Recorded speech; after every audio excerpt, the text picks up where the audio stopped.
वन्दे पदयुगम् करीन्द्राय दृश्यति अलसगति लीला सुविमलैः पयोजैर्मात्सर्यम् प्रकटयति कामं कलयते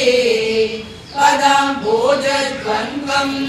तव तदपि कामाक्षि हृदयम् मुनीनां शान्तानां कथमनिशमस्मै स्पृहयते निरस्ता शोणिम्ना चरणकिरणानां तव शिवे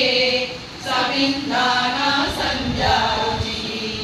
अचलराजन्यतनये असामर्यादेनं परिभवितुमेतत् समरुचां सरोजानां जाने मुकुलयति शोभां प्रतिदिनम् उपाधिक्षद्दाक्ष्यं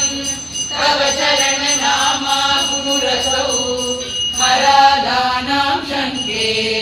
मसृणगतिरादित्य शरणौ अतस्ते निस्तन्द्रं नियतममुना सख्य पदवी प्रपन्नम्